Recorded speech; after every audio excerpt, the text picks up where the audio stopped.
Alors, suivant le sens de construction des tracés, il peut arriver que certains trous ne se fassent pas. Alors, je vous montre ici, d'abord, ce qu'il faut regarder, c'est la palette des calques. On a plein d'objets qui se sont réunis ensemble pour faire un tracé composite. Ben oui, ils sont tous au même niveau.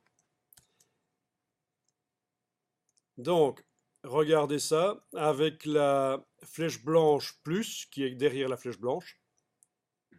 Je peux aller activer un trou ou l'autre. Et dans le cas où ça ne fait pas un trou comme ça devrait, c'est certainement un problème de sens de construction. Il faudra aller dans le menu Window. Alors, Window, et ça va être les attributs. Dans la version française, ça s'appelle menu fenêtre, option d'objet, mais ici c'est Window Attributes. Et dans la palette des attributs, il faudra aller demander de voir toutes les options, Show All, et vous avez ici le sens de construction. Et vous voyez que si j'inverse le sens de construction, le trou n'est plus un trou. C'est comme ça que vous allez résoudre les problèmes des trous qui n'en sont pas.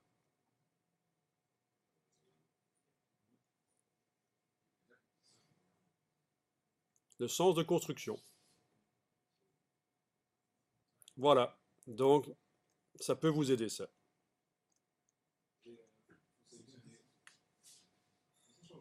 Avec la flèche blanche, on inverse le sens.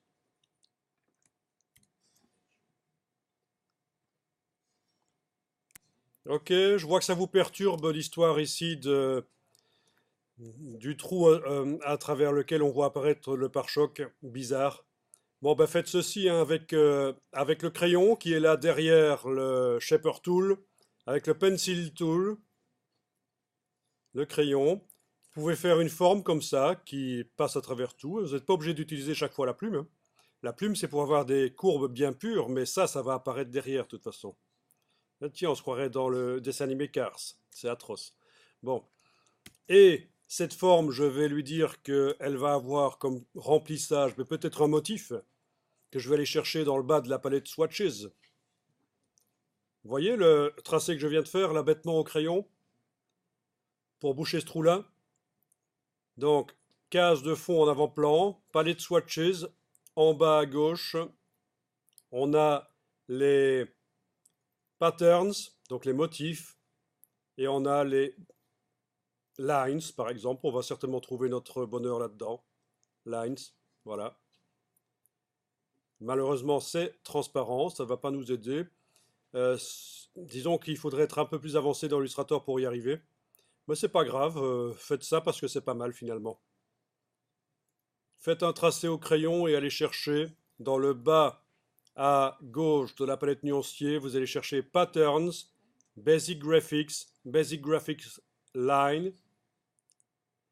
Et j'ai trouvé finalement un motif de ligne qui n'est pas trop mal.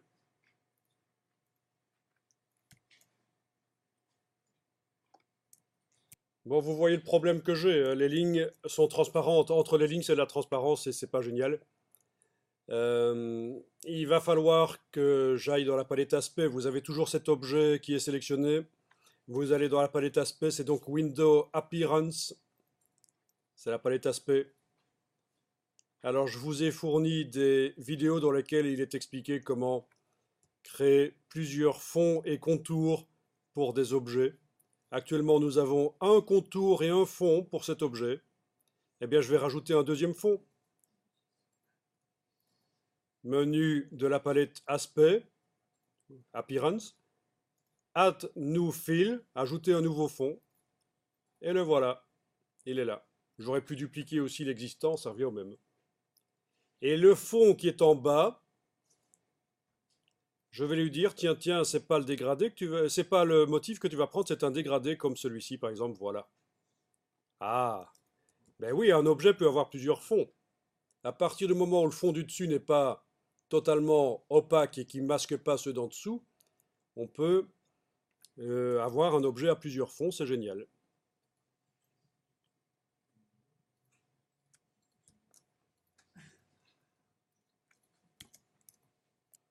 Il faut considérer que la palette Appearance est une espèce de mini palette décalque qui vous permet de bouger les fonds les uns par rapport aux autres. Les fonds qui sont sur un objet, les uns par rapport aux autres, vont pouvoir être déplacés